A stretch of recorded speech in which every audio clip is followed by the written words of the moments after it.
My name's Gordon Lewis. I'm connected to Imber two different ways. My late mother-in-law spent 10 years of her childhood living in the village, and then on the back of that I discovered that a long time ago my 11th times great uncle was Lord of the Manor. So what is Imber? Imber, it's the village that was inhabited right up until 17th of December 1943, when the War Department, the War Office as it was, decided they wanted to requisition the village for military training. There was already military training going on the plain since 1890s, but the Americans were coming into the Second World War, and although the British War Department were happy for the villagers to remain, there had been a friendly fire incident where some military personnel and civilians had got killed in 1942. So it was really the Americans who wanted the villagers out. Okay, so where is Imber exactly? You mentioned Salisbury Plain. It between which larger towns? Well, it's 7 miles east of Warminster. Actually, that's probably, I would say, 7 miles northeast of Warminster. And it's really in the middle of Salisbury Plain. It's so isolated.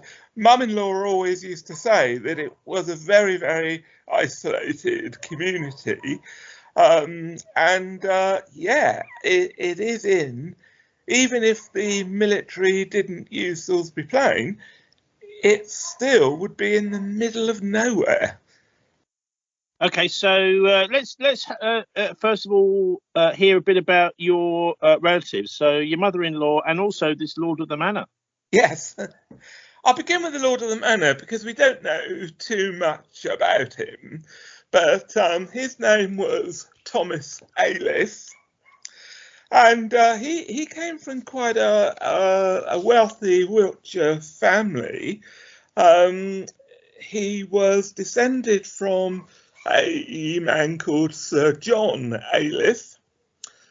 Sir John Ayliffe is my 13 times great grandfather. And so what year are we talking about? Okay, well, we're talking the 1500s because Sir John Ayliffe, the first one of the family that we know about, he was actually a surgeon to King Henry VIII, of all people. And that's where that branch of my family got the money from. And as happened in those days, it was always the eldest son who inherited. And poor old Thomas Ayliffe, he was the younger son. And he was actually the grandson of Sir John Ayliffe. So poor old Thomas Ayliffe, he wasn't going to inherit anything at all. And he was living at Brinkworth, just off the M4 junction near Swindon. So he was living at Brinkworth, and he wasn't going to inherit anything. And I'm going to say he was a bit of an opportunist, because he had learnt that the people at Imber Court, the Lord of the Manor, Mr. Gowan, he only had a daughter, didn't have any sons at all. And Elizabeth Gowan, who was the sole heiress of Imber Court, she was due to inherit from her father. And Thomas Ayliffe, being, as I say, a bit of an opportunist, he got to know her, they got married, and because he was then married to the lady of the manor, he became the Lord of the Manor and also took control of all her wealth and all her property. I mean, have we any idea what Imber was like in those days? A very small village. There are probably about 200 that we know of living there. This was 1623. There were about 200, maybe 250. Part of the problem is with counting villages in the past, they didn't always count the children. But I would say a rough guess would be around about 200 to 300, including young children. And was it mainly sort of arable, or yeah. I suppose it might have been livestock, a lot of sheep around there. Sheep, in more recent years, dairy, but sheep certainly, and arable. Sir Thomas, not Sir Thomas, that was his grandfather, who was a knight. Thomas Ayliffe, he wasn't, by all accounts, from what we've found out, he wasn't the nicest man, because not only did he marry to become a lord of the manor and inherit all this property, or claim all this property more appropriately, he also tried to keep the villagers happy, but made them very unhappy. What happened? Even today, Imber is prone to flooding.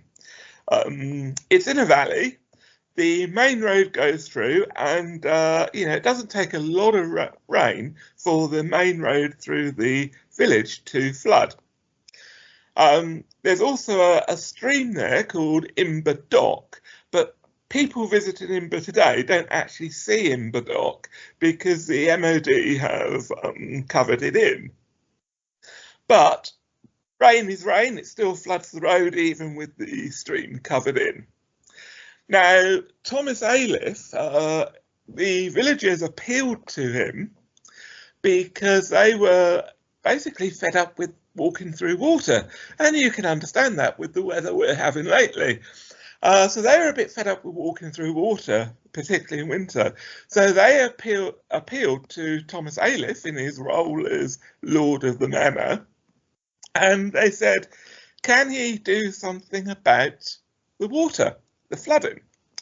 So he did. He diverted the stream, and he had wonderful gardens and meadows, and all the other villagers went short of water.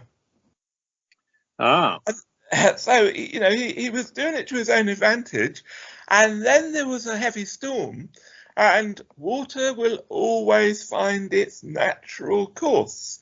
And so the villagers decided that rather suffering a drought while looking at the Lord of the Manor's wonderful meadows and gardens, they wouldn't appeal to him anymore. They would rather walk through the water.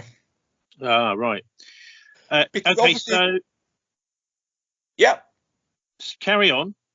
No, and I was going to say, now, when Sir Thomas Ayliffe died, he was actually buried in the church, and there is a memorial.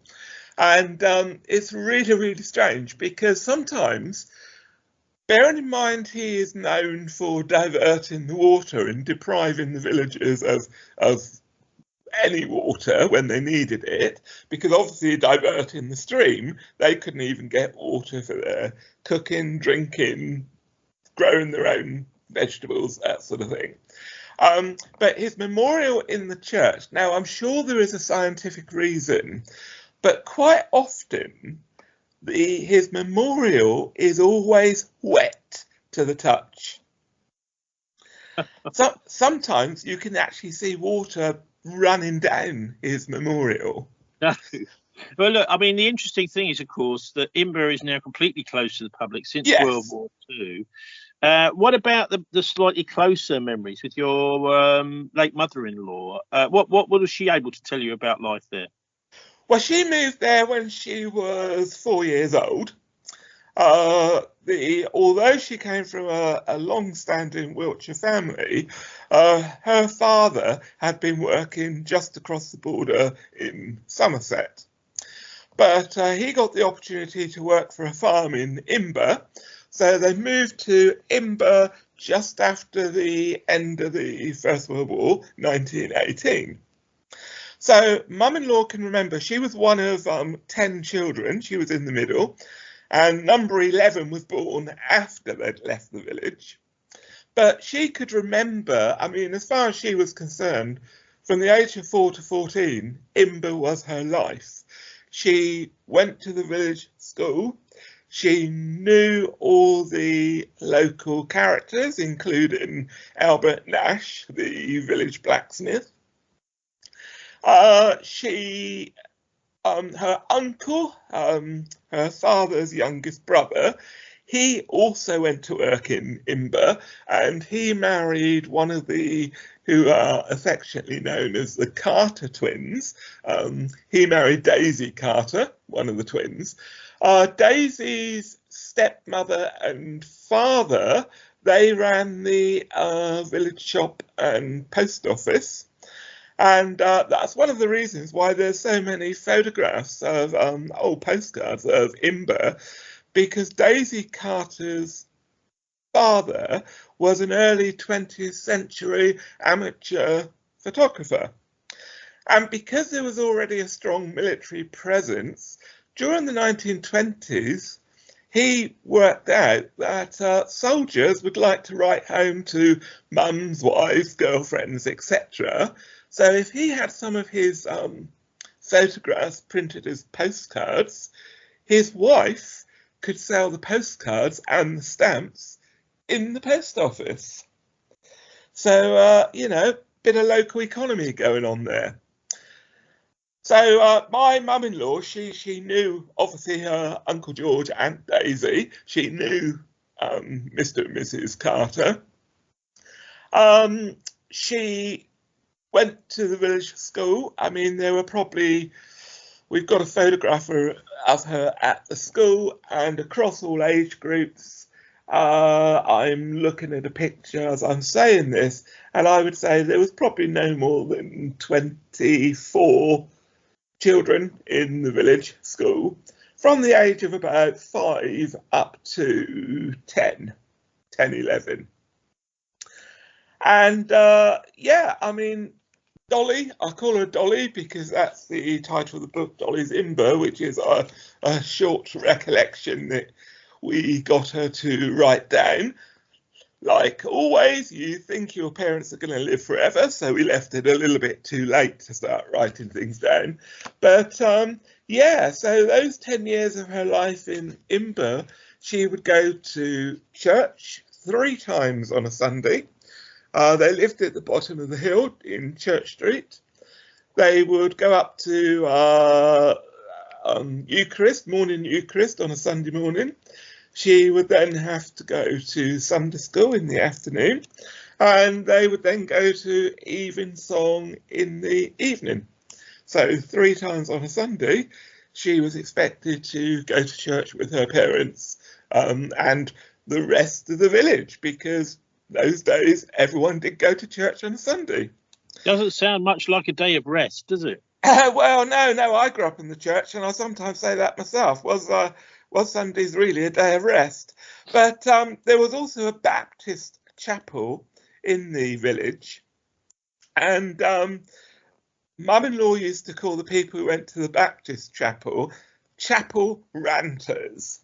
The closest we could get today, I guess, would be when people refer to the happy clappy churches. But she used to talk about the chapel ranters, and generally speaking, the Church of England, the parish church, would have nothing to do with the Baptist church. However, once or twice a year, the Baptist church would put on tea parties for the children of the village. And mother-in-law would always go to the children's tea parties because the food was better than the Church of England. I mean, this is what we're talking about here, really, is if people don't understand, is the non-conformist movements. Yeah, like we're talking here about the Methodists. There were quite a lot of, should we say, counter Church of England kinds of forms of worship. which were often a little bit more, shall we say, less rigid than the Church of England. That's the perfect description. They were non-conforming. They didn't use the prayer book. They didn't use hymns, ancient and modern. They were more freer in what they did. But obviously your staunch Church of England member would frown upon your Baptist or Methodist, whatever it happened to be. For some reason, in the Imber, because Wiltshire itself is known for Methodist churches, but around Imber, there was Imber Baptist, there was Bratton Baptist, there was Tilshead Baptist. So for some reason, the Baptist, rather than the Methodist, had got a foothold in that part of Wiltshire. Okay, so can you tell us about the war? Because I understand it was a pretty contentious when the Americans lent on the Ministry of Defence or the War Ministry and said, right, we want these people out. Yeah, there had been the friendly fire incident, which was in 1942. The Americans were coming into the war, and they were wanting part of the countryside to train their own troops. So I wonder, and I don't know if you've got any sense for this, I wonder whether saying, oh, sorry, the Americans want it was a bit of an excuse from London, saying, well, actually, it's the Americans that are doing this, not us. They're always looking to sort of divert the blame a bit. And also, do we know, any more details about this friendly fire incident? Oh, we know quite a lot, because what happened, there was going to be a display of British military power between the Army and the Royal Air Force. Winston Churchill was going to be in Imber with his American counterparts. There is fairly good oral evidence to suggest that General Eisenhower, as he was also due to be in Imber village, and this was April 1942. Maybe they shouldn't have chosen the 13th of April to practice this display of RAF and Army power, but they had a rehearsal, and it was a very hazy day, and the idea was that they would have military personnel in stands. The villagers could watch, but from a distance. They also had Warminster Home Guard were there, a few other people. And they had this sort of rehearsal for what was going to happen when Churchill and the Americans arrived a few days later. No one quite knows what actually happened, but beyond where the military personnel were seated, there were life-size cut-out dummies, figures of the enemy, so to speak. And one of the RAF planes came in. It was number 175 Squadron, plus some submarine Spitfires from 234 Squadron. They came in, flew over, and they were supposed to shoot at the dummies. There was poor visibility, and unfortunately, the pilot of one of the Hurricanes and his gunner opened fire at the spectators by mistake, which killed 25 people and 71 were seriously wounded. So it wasn't a particularly pleasant day. A couple of days later, the visit had to go ahead. And of course, the Americans had already been in this country, and it was very difficult for the War Department to keep this tragedy secret from the Americans. There were no incidents on the day George Marshall, the Chief of Staff, and possibly Eisenhower, if the locals who I spoke to 30, 40 years ago were correct. There were no further incidents on the actual day, but the Americans knew what had happened. And yeah, it was that event that caused the Americans to say, we want to use Salisbury Plain when we come into the war to prepare for the D-Day landings. We want to use Salisbury Plain, but we're not going to have people living in the village because the risk is too high. Well, now, I understand. Sorry, but I understand there was a bit of resistance actually. That the villagers said, "Well, you promised us this would never happen. What are your promises worth? We're not moving." Well, they didn't really. No? They were called to the 1st of November 1943. They were called to the village school at lunchtime. The children thought it was great because they had half a day off. They were all sent home at 12 o'clock, 12:30. And all the adults in the village were sent in and they were given a letter.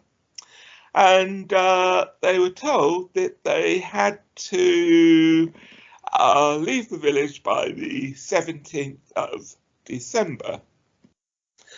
And yeah, there was some sort of concern, you know, why are we being asked to do this, etc. We've lived alongside the military for, well, best part of 50 years at that point, and there hasn't been any problems. And it was just sort of said to them in the letter that, yeah, you can leave the village temporarily, but when you actually read the letter, it's debatable as to whether they really were promised to go back. It's one of those letters which, well, let's just be honest, it's a government letter. It can be read in both ways. Part of it says, yes, when Imber is reopened for people to come back and live there. It then also goes to say, or until you find alternative accommodation, whichever is soonest. And when you think of that, the wording of that letter, they knew, the War Department knew exactly what they were doing, because obviously everyone had to have somewhere to live. And the war didn't end for another 18 months. So the sooner bit came into play. Until Imber is reopened for habitation, or until you find somewhere else to live, whichever is sooner. We also have to remember that in the 1920s and 1930s, there was a global depression. And the government at the time took the opportunity, because Imber always has been a rural farming community. The farms were freehold. Imber Court, the manor house, was freehold, but it had its own farm. All the farm labourers were tenants of the farmers. So the tenants didn't actually have any rights at all because they didn't own their property. They were already renting their property. The War Department, knowing that agriculture was struggling in the 20s and the 30s, they approached all the freeholders and said, we will buy your freehold. You can continue living here as your family has for generations. Pay us a peppercorn rent. You can carry on farming. You've got the best of both worlds. You've got your business going on. You've got money in the bank, and life continues as it always has done. No one, of course, thought that the War Department would then give them eviction notices, which is what effectively it was, because I've seen the tenancy, a copy of one of the tenancy agreements that was issued in the 1920s and 30s. And a friend of mine who is a lecturer in law, he used to practice as a lawyer, he looked at the tenancy for me a few years ago between the farmers and the War Department, and he said it is a standard tenancy agreement, and it has all the clauses that if the landlord, the owner, the freeholder, who is now the War Department, if they wish to give you notice to quit what is their property, they have every legal right to do so. But what about the promise? Did anybody ever try to go back? Not until 1961, when there were protests, but all the protests really resulted in was greater access to the church and the Baptist graveyard. Well, no, I mean that's a great. I mean, we're thankful for those people. What happened in 1961 then? A local councillor called Austin Underwood, he basically led villagers and supporters into the plain, and he basically they broke the law because they were going into Crown property, private property, to try and reclaim the village. It was quite exciting. We didn't know. My mother-in-law was a law-abiding citizen, loved Imber. It wasn't until after she had died that we discovered in her possessions copies of the protest leaflets, photographs of her husband, my father-in-law, my mother-in-law's mother, and my wife and her twin sister, who were about 4 or 5 years old at the time, all on the protests. Mother-in-law had kept that completely secret from 61, 62, because they carried on for several years in the early 60s. Mother-in-law kept that completely secret until after she died in 2006. Wow. We had no idea she had been part of the protests. We have spoken to other people now, and there's over the years there's been sort of people interviewed on TV. Even in the days before a surveillance society, people were being monitored. They were being watched. There's a story of one of the local choir masters at one of the churches nearby.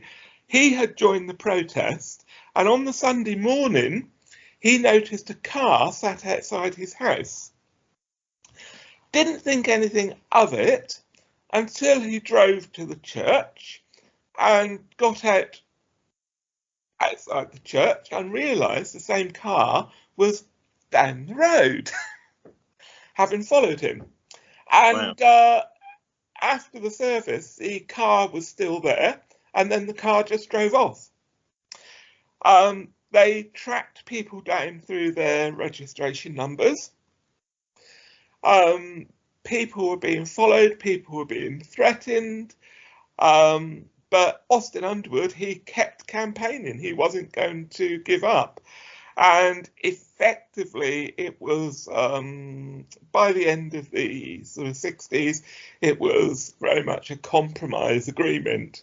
But in the early days, villagers were only allowed to go back once a year. There's a lot more days they can go back, or it's open to the public, because there's only probably 2 or 3 people who were born in the village alive now.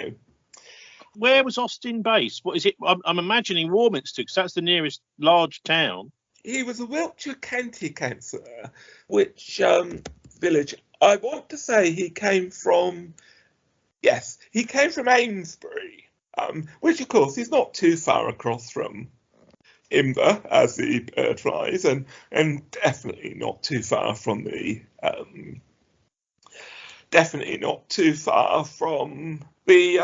perimeter of the military. No, well, it's right on the edge. Yeah, exactly. Well, look, okay, so I think the next thing to just, if you can sketch out for us, is Imber today. What is? I mean, obviously, there is. You can drive through various times of the year. I know they have a whole section in I think it's August, where now there's a regular annual bus day where buses go in and out of Imber. In bizarre, there's a bus station set up and a sort of bit of gravel, which is usually used for a regiment to, you know, sort of set its tanks up or whatever, like on the middle of the heath kind of. And anyway, so what is actually left there today? So I mean, I know there's the church, which has got a fence around it and is open several times a year, but what else in the village? Okay, well, I say to visitors when I'm because I'm one of the volunteers there, so when visitors ask me that very same question, I say to them basically, if it's brick built, it was there in 1943. If it's concrete block built, that's 1970s, late 1960s military structures. So you do have the church, which is a narrow grade 1 listed building, so that is protected in law. You have the pub with no beer, the Bow Inn, which amazingly dates from 1669. And although the public are not allowed to go in there, I have gone in there under escort myself. And, you know, if it was anywhere but Imber, the walls, the internal walls, okay, the plaster is gone, but the internal walls are pretty solid. They definitely knew how to build houses in the 17th century. And anywhere else, you could see someone restoring it. You've got the shell of Imber Court, which was the manor house. That's more or less opposite the pub. You've got 2 rows of brick-built council houses. They were the last houses to be built in the village in the late 1930s to replace some cob cottages, wattle and daub cottages. You've also got at the other end of the village from the Bell, you have Seagram's farm, which is a shadow of what it was, because it's been reduced to a single story apart from one gable, which is still 2 stories. And then opposite Seagram's farm, you've got what's known as Nag's Head cottages. In most people's memory, Nag's Head cottages were simply farm cottages, but as the name of them may suggest, there was another pub in Imber called the Nag's Head. There's no photographs of that being open. We believe it had closed by about 1900, maybe 1910, something like that. And of course, this was at the time when Imber's population was sort of around about, I mean, it did actually peak in the 1800s, it peaked around 450, but by the early 20th century again, it was sort of dropping down to 200, under 200. One big thing that's affected villages like Imber, not just Imber, were these 2 world wars. Anyway, yes. Many of the farm labourers would have gone away to war, wouldn't they? Well, not as many as you think, actually, because depending on the size of the farm labourers, the farmers could keep on a certain amount of farm labourers. So not as many as you would think went to fight. Surprisingly from Imber, 3 of the young men had actually already signed up for the Navy, which included my mother-in-law's Uncle George. And when you think that those 3 young men from Imber had probably never even seen the sea, but they had voluntarily signed up and had travelled down to Portsmouth and joined the Navy, which I always think is a little bit odd, because you'd have thought, yeah, maybe the RAF, maybe the Army, but the Navy's an odd one for Imber. But there were 3 young men from the village who went down to Portsmouth and signed up in the 1930s. No, there weren't that many. I mean, even on the war memorial, there's probably, I mean, there's only about 4 fatalities, because they've actually listed, the war memorial only refers to the First World War, because obviously Imber technically wasn't a village to record those who were in the Second World War. But I'm just looking at that, and we had, it was actually 3 people who were killed from Imber in the First World War. We had a couple who were injured, but in total, no more than 30 from Imber had served in World War I. Now, when I say no more than 30, that for Imber was probably 10% of the adult population. Yeah. But I mean, if anyone that wants to go there today, the church is the obvious kind of focal point. Yes. When it's open, and the army, it's pretty clear. If you're trying to drive up there, either the road is closed by the gates and signs. This is the easiest way probably to find it is going from Warminster. And you can come the other way, but it's not such an easy route to detect. There's a very obvious road from Warminster past the army camp there, and it's obvious whether it's open or closed. So, but the red flags are another thing. You get these red flags up when they're doing any live firing. I think nowadays it's mostly blanks they fire up there, rather than like during the war when they're using live ammunition, etc.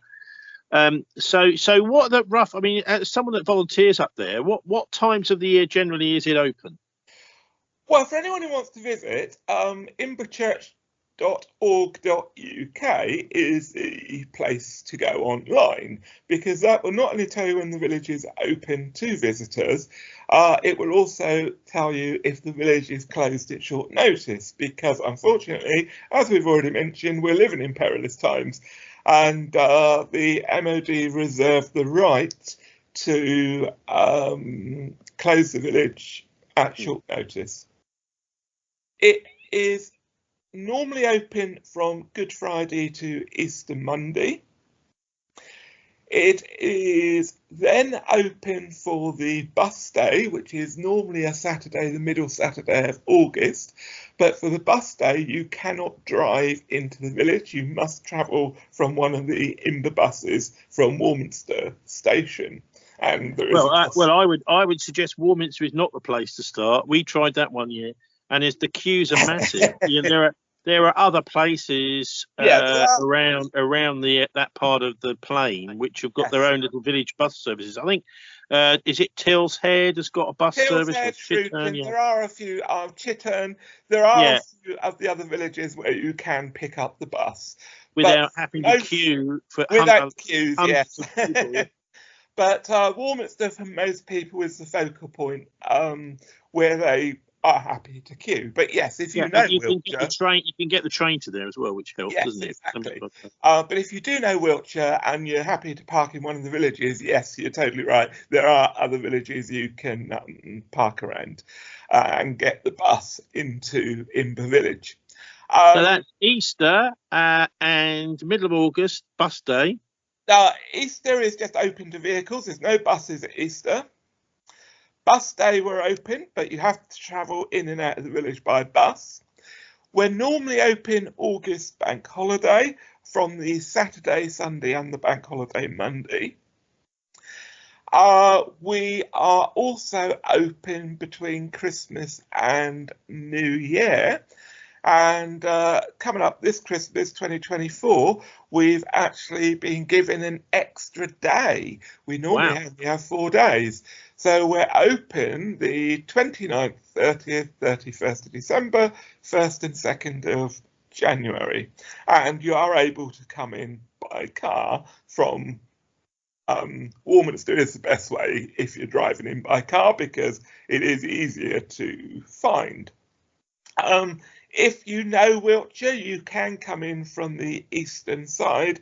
It's off the A360, which is Gore Cross Junction, and that is roughly halfway between Tills Head and West Lavington. So is the church open over Christmas? I would be nice to think that there was a sort of Christingle service or a midnight mass or something. Well, we do have a carol concert, which is 10 days before Christmas this year, and that is ticket only. We have Bratton Silver Band. They play for the carols. And it's a lovely atmosphere, but it's already sold out. If people, I mean, we don't put up the prices like they did with Oasis, but the tickets sell within about 30 minutes. It's incredible. Wow, God. And, you know, we used to run a ballot and people said, well, you know, that wasn't always successful. So now people have to register they're sent an email. They can sign up through the website to receive emails. And if they wish to go for the ticket, they have to register on the morning the tickets go on sale. But we are inundated with emails within 30 minutes. Because I mean, the thing is, if you were to up the price of the carol service a bit, you might be able to build yourself an abbey there. Well, yeah, if the MOD would let us, but yeah, no, I mean, we could probably sell out the carol service 4, 5, 6 times over. We didn't used to have a restriction on numbers until it got very, very silly. We had like 300 plus people trying to cram into the church. They'd all paid for a ticket, but, you know, they just crammed in. Health and safety, sadly, we do have to comply with health and safety. So we have a limit now, because if anything were to happen, because we do have candles with real flames, no battery operated things. If anything were to happen, medieval buildings didn't have fire escapes like they have today. So we've been told that we have to keep within a certain limit. Well, no, that of course that makes sense. But the thing is, if you've got 300 people crammed into the church, at least it's nice and warm. Yeah, you do need to wear a coat if you come to the carol service. But there is another service that some people like to go to, and that's on Remembrance Weekend. There's a morning service just before 11 o'clock it starts in St Giles Church. You have representatives of the British Army, you have representatives of the Allied forces, the German Army, and it's a wreath laying ceremony inside the church. You have the Warminster Military Wives Choir come along and sing. It's a remembrance service. You have the 2-minute silence, the last post, as you would expect. Now, that is not ticket only, and normally there is room to spare. The only thing is you do have to go in from Warminster, and you have to be at the Warminster entrance to Imber. I think it's normally about 10 o'clock. And then you will be escorted, everyone in their cars will be escorted under military escort into the village. And when the service is open, finished, you are escorted out of the village. Well, I hope it's a tank that does that, at least something a bit beefy rather than just a little motorcycle. Well, it was a truck this year. No, I've never actually seen them do it with a tank, but it would be quite interesting. But no, it's normally sort of these big sort of army trucks type of thing. I mean, just to try and be on the sensible side of this, I think it's fair to say, when people are driving in and out of Imber from Warminster or from the Gore Cross end, it's quite important you can stop, but you shouldn't be wandering off at all. This whole area has got these signs, actually, just to remind you, in case you were to forget, that this is a military training area, and sometimes there's unexploded munitions hanging around. Yeah. So, yes, you can stop, but no, you can't wander off. Yeah, no, you must not. If you stop, you've got to stop on the road. You mustn't pull up onto the verge. There are some lay-bys along both roads into Imber, which you could pull into, but you mustn't go on the grass verges at all. There is ordnance hidden under the grass, and some of that ordnance is known to go back probably 100 years.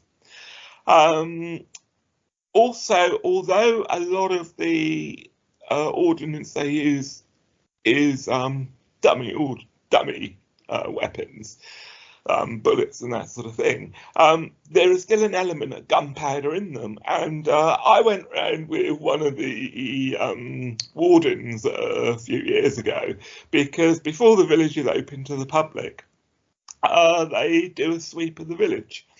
And I walked around with him, and he spotted something which had been missed, and it was a round of cartridges. It hadn't been fired. And as he said to me, in the wrong hands, even a dummy round could cause serious injury. So, do not go off the road. You are not allowed to go into any of the buildings. If you do go into the buildings, you are liable to be arrested and potentially charged by the military police. People do try it on. I sometimes wonder if people are unable to read very simple instructions. But you mustn't go into the buildings. I can see why people are tempted to sometimes walk off the road, because, but it is a military training zone. All the buildings are used when the public are not in Imber. The buildings are used to train soldiers. Well, and, I've seen Ukrainian graffiti around Imber, yes, actually, and yes. What you can see is the army have built a whole load of these kind of urban block houses, yeah, with no windows, but the window holes there in the house. So this is the perfect place to do urban warfare training. Yeah, because in fact those block houses, they were originally built late 60s, early 70s for Northern Ireland street fighting. At the height of the Troubles. That's why those block houses were built. It is a live military training zone. And, we've had to ask people to move because, there's several areas of grass. Now, as one of the volunteers, we have a area where volunteers are allowed to park close to the church. But there are other grassed areas throughout the village, and they do look very nice for a summer picnic or whatever. And I've had to go and tell people, please, you have to, and they sort of look at you as if you've gone mad, because although the grass does get cut a day or so before it's open to the public, but that is only so it looks fairly nice. That is still where soldiers have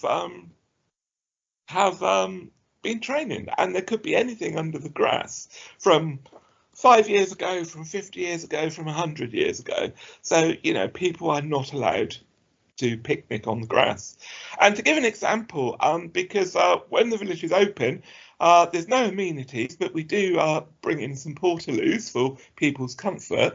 And it would have been back in August, the first day we were open, the people hadn't started to arrive. I just went down from the church to the portaloo, came out, and I stepped on a round of spent bullets. So I quickly found a carry bag and picked them all up, because, the army should have found them before we moved in, so to speak. But, they don't want people picking up even spent ammo.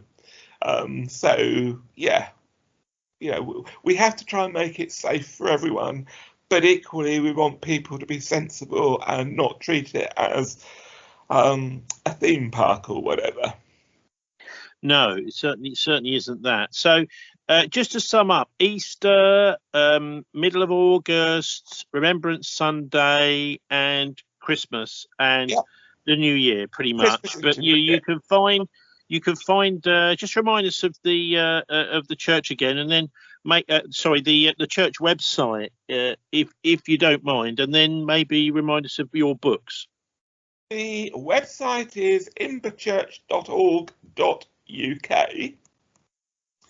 And my two books are Dolly's Imber, which is, I mean, it's more of a booklet than a book.